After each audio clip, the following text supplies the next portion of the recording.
2002년 베이징 동계올림픽에서 스키점프 남녀 혼성 단체전 경기가 있었습니다. 이 경기에서 우승 후보였던 그 네 나라가 있었는데요. 일본, 노르웨이, 오스트리아, 그리고 독일, 이 네 개국이 있었습니다. 그런데 이 중에 5명의 선수가 무더기로 실격되는 일이 이 2002년 베이징 올림픽에서 일어났습니다.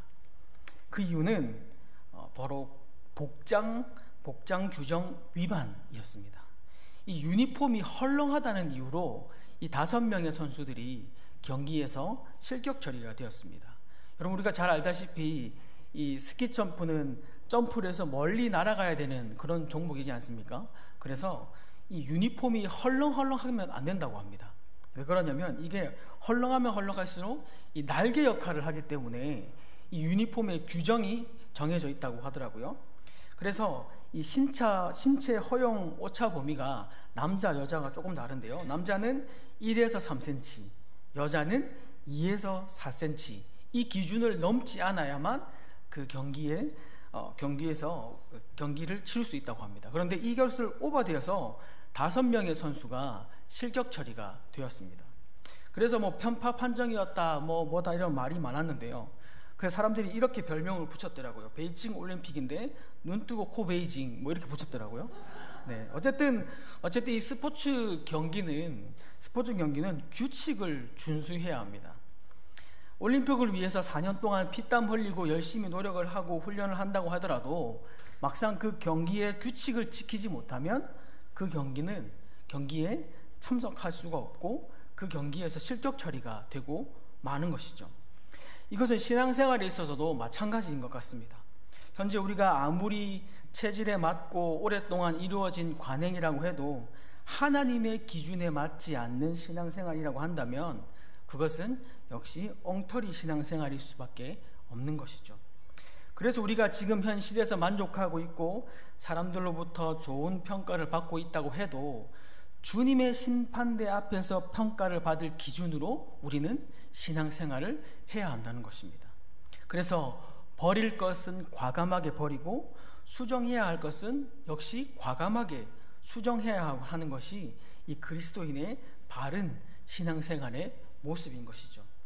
그렇다면 우리는 어떠한 모습으로, 어떠한 기준으로 바른 신앙생활을 해야 할까요?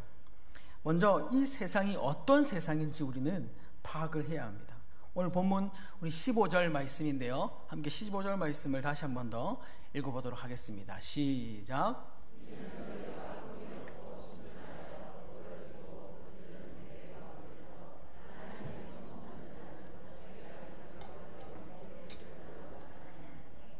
아멘. 여러분, 이 세상은 어그러지고 거스르는 세대다라고 말씀합니다. 먼저 이 어그러진다라는 이 단어는 제자리에서 벗어나다, 틀어지다 라는 뜻을 담고 있는 단어입니다. 이것은 하나님의 법이 제시된 그 올바른 길에서 벗어나서 구부러지고 삐뚤어진 세상이다 라는 것이죠. 다시 말해서 기준 자체가 잘못되어 있다는 것입니다. 세상은 무엇을 판단하는 기준 자체가 올바르지 않다는 것이죠. 또 세상은 오늘 본문에서 거스르는 세대다라고 말씀합니다. 이 거스르다라는 말은 왜곡하다, 그릇되게 하다, 타락시키다 라는 뜻을 가진 단어입니다. 그래서 이 거스르다라는 것은 누군가가 바로잡으려고 하면 싫어하고 그것에 대해서 저항하는 것을 말합니다. 다시 말해서 올바른 것을 싫어하는 세대, 바로잡는 것을 싫어하는 세대가 이 거스르는 세대라는 것이죠. 제가 얼마 전에 운전을 하면서 가는데 일방통행이었습니다. 그런데 제가 일방통행을 바른 신호를 가지고 가고 있는데 반대편에서도 차가 이렇게 오더라고요. 그러면 상식적으로 누가 비켜줘야 되는 상황입니까? 반대편에서 오는 차가 비켜줘야 되는 상황입니다. 근데 아무리 기다려도 그 사람이 전혀 비켜줄 생각을 안 하더라고요.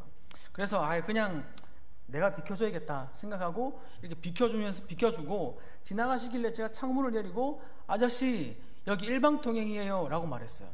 그런데 저는 그렇게 얘기를 하면 그쪽에서 상대방이 저에게 죄송합니다, 몰랐습니다 라고 할 줄 알았는데 알고 있습니다 라고 이야기를 하더라고요. 제가 너무나 당황스러웠어요.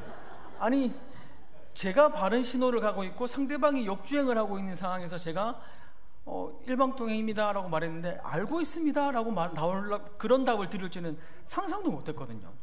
그런데 그런 말을 하더라고요. 너무나 당황스러웠습니다.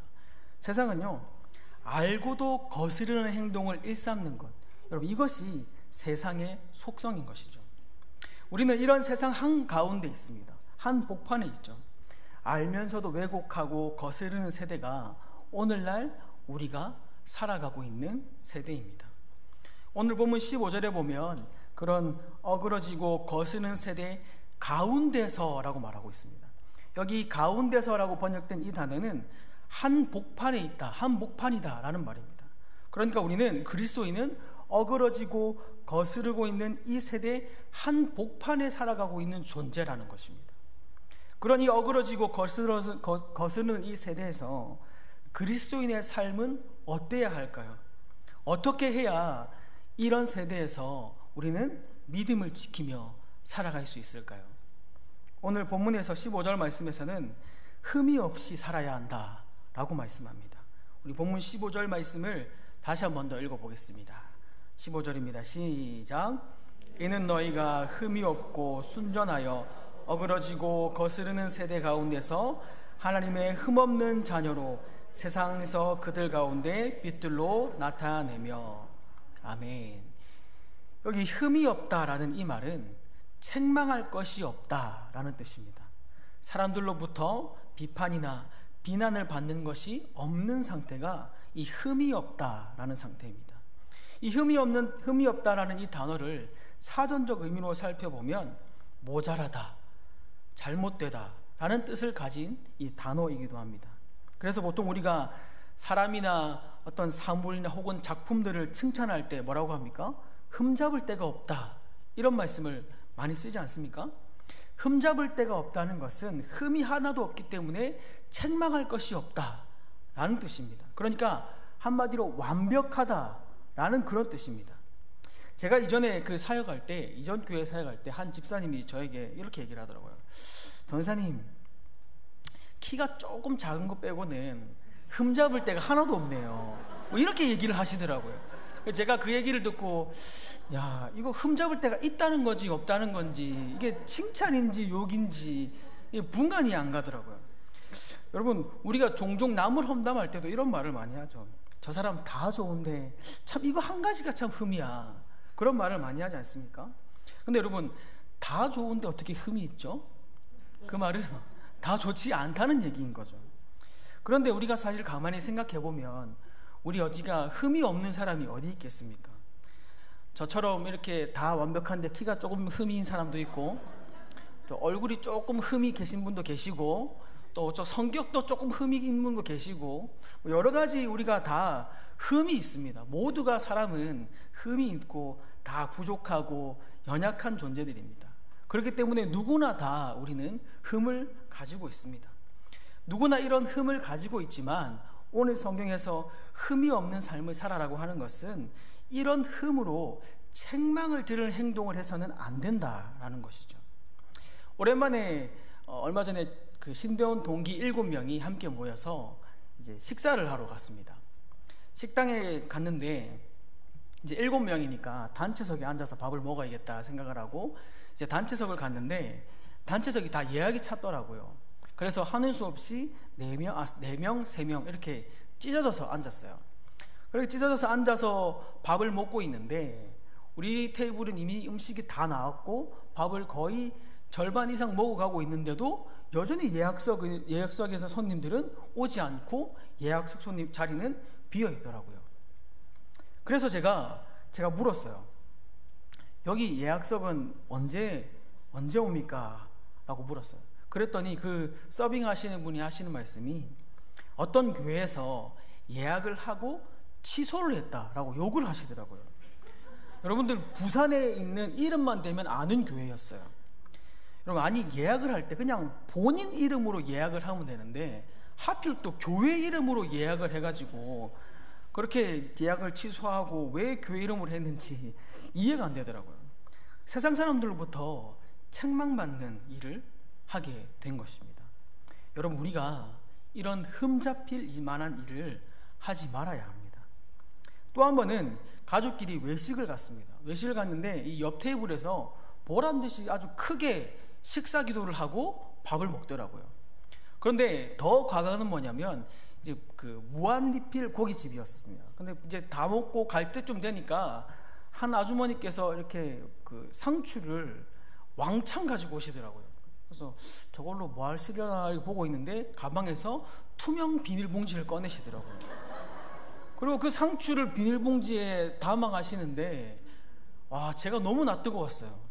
그래서 그 바로 뒤에 있는 테이블에 있던 사람들이 아이고 그래 저 교회 다니는 사람들 예수쟁이들 이기적이다, 지극하게면 저렇게 하겠냐, 뭐 이런 식으로 막 욕을 하는데, 여러분 저도 기도를 하고 밥을 먹었지 않습니까? 제가 괜히 죄인인 것 같고 제가 막 이렇게 잘못한 것 같고 그런 마음이 저에게 참 많이 들더라고요. 그래서 제가 그 이후로부터 외식 나가서 기도하고 밥 먹을 때부터, 그 이후부터는 제가 정말 조심해서 밥을 먹습니다. 제가 기도를 하고 밥을 먹으니까 혹여나 사람들이 저를 봤을 때 제 모습이 다른 사람들로부터 책망받는 모습이 되진 않을까? 흠잡히는 모습이 되지 않을까? 제가 그날부터 외식을 할 때 정말 조심합니다. 감사하게도 외식하는 수가 줄어들어가고 있어요. 제가 그 이후부터는 집에서 마음껏 이렇게 아내와 이야기도 하면서 뭐 이렇게 식사를 하고 있습니다. 여러분, 우리가 어떤 일을 하든지 책망을 받을 짓을 하며 행동을 해서는 안 되는 것이죠. 자기만이 우리가 책망받을 짓을 하고 행동을 하고 흠잡힌 일을 하게 되면 우리만 책망을 받는 것이 아니라 하나님의 영광을 가리게 되는 것입니다. 오늘 성경에서는 그런 흠 없는 자, 그러니까 책망을 들을 만한 자가 되지 말라라고 말씀합니다. 또 한 가지는, 두 번째는 순전하라 말씀합니다. 우리 15절 말씀을 다시 한 번 더 읽어보겠습니다. 15절입니다. 시작. 이는 너희가 흠이 없고 순전하여 어그러지고 거스르는 세대 가운데서 하나님의 흠이 없는 자녀로 세상에서 그들 가운데 빛으로 나타내며. 아멘. 자, 여기서 이 순전하다라는 단어는 아케라오스라고 하는 단어입니다. 이 단어는 혼합되지 않는, 불순물이 섞이지 않는 이런 뜻을 가지고 있습니다. 포도주나 어떤 금속이나 불순물이 섞이는 것처럼 이물질이 섞이지 않는 상태가 이 순전하다라는 단어인 것이죠. 그런데 오늘날 우리의 모습을 보면 세상과 너무나 잘 섞여서 살아가는 것 같습니다. 여러분, 요즘 현대인들은 너무나 바쁘고 분주하게 살아갑니다.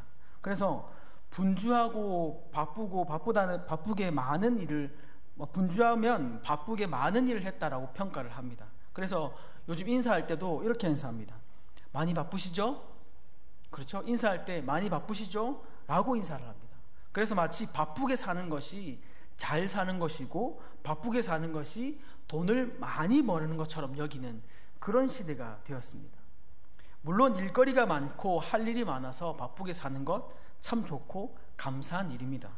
그런데 하지만 무엇보다 성도인 우리는 이 어그러지고 거스르는 세상 속에서 이런 한복판에 살고 있는 우리가 흠없고 순전하게 살아가기를 무엇보다 몸부림쳐야 합니다. 바쁘게 사는 이 시대에 그리스도인다운 정체성을 잃어버리고 살아간다면 정작 나는 누구인지, 나는 어떻게 살아가야 하는지, 무엇을 위해 살아가고 있는지 정체성을 잃어버리고 그저 세상이 흘러가는 대로 섞여서 살아간다면 우리의 삶이 여전히 세상 가운데 있다는 것입니다. 그래서 이런 말이 있더라고요. 생각하는 대로 살지 않으면 사는 대로 생각하게 된다. 생각하는 대로 살지 않으면 사는 대로 생각하게 된다. 혹시 내 주변에 예수 믿는 사람들보다 예수 믿지 않는 사람이 더 많은데 생활하는데 아무런 지장이 없다, 아무런 지장이 없고 아무런 거리낌이 없다, 내가 너무 잘 섞여 살고 있다 라고 생각한다면 한 번쯤 우리의 내 삶을 점검해 보아야 합니다. 우리는 이런 시대에 그리스도인이라는 정체성을 잃지 말고 살아가야 합니다. 그래서 어그러지고 이 거스르는 이 세상에 세상과 섞여 사는 것이 아니라 흠없고 순전하게 살아가야 할 줄 믿습니다. 오늘 성경에서는 흠없는 자가 되라 라고 말씀하시는데, 그러면 어떤 흠없는 자가 되라 라고 말씀하십니까? 5절 말씀에 보면 하나님의 흠없는 자녀가 되라 라고 말씀합니다. 그런데 우리가 하나님의 흠없는 자녀가 되는 결정적인 이유가 있습니다. 우리 에베소서 1장 4절에서 5절 말씀인데요, 우리 함께 읽어보도록 하겠습니다. 시작.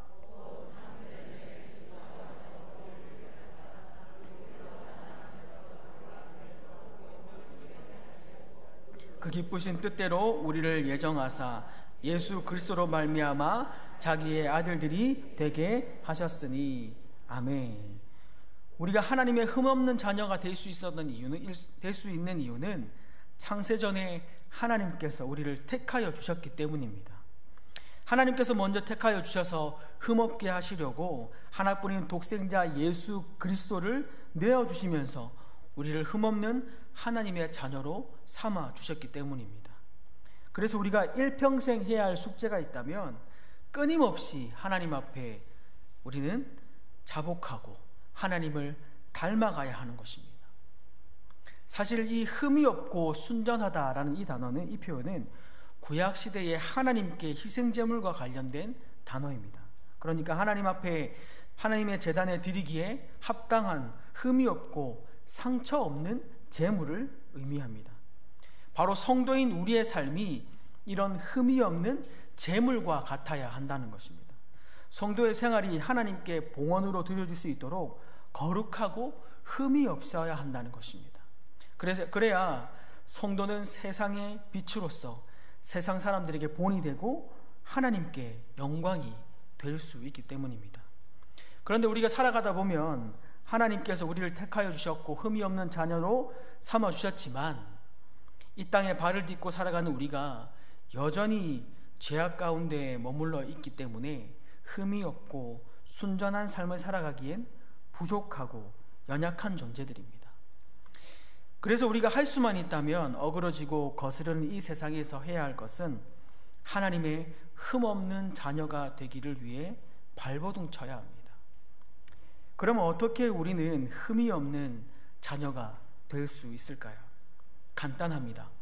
흠이 없는 분을 닮아가면 됩니다. 그럼 우리가 어떻게 닮아갈 수 있을까요? 자녀는 부모를 닮게 되어 있습니다. 닮지 않으려도 자녀는 부모를 자연스럽게 닮아가게 되어 있습니다. 제가 아들을 통해서 최근에 새롭게 알게 된 사실이 있어요. 그게 뭐냐면 제가 양치를 하는데 한쪽 손에 이렇게 허리에 손을 올리고 양치를 한다는 사실을 제가 최근에 새롭게 알게 됐습니다. 여러분들도 양치뿐만 아니라 다양한 이 습관적으로 하는 행동들은 아마 잘 모르실 거예요. 어떻게 행동하시는지. 그런데 저도 이 습관적으로 이 양치를 하기 때문에 전혀 몰랐던 부분인데 이번에 새롭게 알게 되었습니다. 제가 제 아들이랑 같이 양치를 하는데 저희 아들이 허리에 손을 얹고 양치를 이렇게 하고 있더라고요. 그래서 제가 아주 양치를 독특하게 한다. 자세가 왜 저렇지? 그래서 제가 물었어요. 선우야, 너 왜 그렇게 양치해? 그랬더니 아빠가 그렇게 하잖아요. 그렇게 얘기하는 거예요. 그래서 제가 그날 처음으로 알았습니다. 제가 허리에 손 올리고 이렇게 양치를 한다는 사실을 제가 그날 처음 알았습니다. 여러분, 그런데요, 제 아들이 이 양치하는 제 모습을 보고 닮게 된 이유가 있습니다. 결정적인 이유가 뭔지 아십니까? 매일매일 저와 양치를 하기 때문이에요. 매일매일 저와 함께 목욕을 하고 양치를 하니까 아들이 저의 모습을 매일매일 보게 되는 거예요. 아빠가 양치를 할 때 허리에 손을 올리고 양치하는 이 모습을 저희 아들이 매일같이 보게 되는 겁니다. 여러분, 마찬가지입니다. 하나님의 흠없는 자녀가 되기 위해서는 하나님과 더 오랜 시간을 함께 동행해야 하는 겁니다. 내가 무엇과 더 오랜 시간을 보내고 무언가에 내 마음이 빼앗겨 있고 어디에 내 시선이 있고 어떤 곳에 내 한눈이 팔려 있는가에 따라서 우리의 삶이 달라지게 되는 것입니다. 우리가 흠없는 하나님의 자녀가 되기 위해서는 매일같이 하나님과 동행해야 하고 매일같이 하나님의 말씀을 묵상해야 하고 매일같이 하나님을 생각해야 하고 매일같이 하나님 앞에 기도의 자리에 나와야 하는 것입니다. 그러면 어느새 나도 모르게 자연스럽게 하나님을 닮아가는 모습을 발견하게 되는 것입니다. 이렇게 자녀는 부모를 닮아가게 되어 있습니다. 하나님은 우리가 누구를 닮기를 원하실까요? 당연히 하나님은 우리가 하나님을 닮기를 원하십니다. 그래서 하나님의 흠없는 자녀가 되기 위해서는 세상이 아니라 하나님과 오랜 시간을 보내시기를 바랍니다. 그러면 우리는 세상이 아니라 하나님의 자녀의 흠없는 모습으로 살아갈 수 있게 될 줄을 믿습니다. 그래서 사도 바울은 에베소서 5장 8절에서 9절 말씀에 이렇게 기록했습니다. 우리 함께 읽어보겠습니다. 시작. 너희가 전에는 어둠이더니 이제는 주 안에서 빛이라. 빛처럼 자녀처럼 행하라. 빛의 열매는 모든 착함과 의로움과 진실함에 있느니라. 아멘. 우리가 그리스도를 모를 때는 세상 사람들처럼 영적인 무지함 속에 온갖 불의의 죄악을 짓고 살았지만, 그러나 이제는 그리스도로 인해서 믿음으로 보혈의 피로 깨끗하게 씻은 바 되었습니다. 그러므로 우리는 힘없고 순전한 제물처럼 날마다 하나님께 드림으로 세상을 밝힐 수 있는 빛의 자녀가 되어야 합니다. 사랑하는 성도 여러분, 여러분들의 삶 속에 하나님의 자녀의 빛이 나기를 소망합니다. 세상이 우리를 보았을 때 하나님의 자녀임을 깨닫는 세상이 되기를 소망합니다. 여러분, 이번 한 주간 살아갈 때는 여러분들의 삶이 흠없고 순전한 삶이 되어 여러분들의 삶으로 하나님께 영광을 돌리고 흠없는 하나님의 자녀가 되어 이 땅을 밝히며 살아가는 믿음의 백성이 되기를 주님의 이름으로 축복합니다.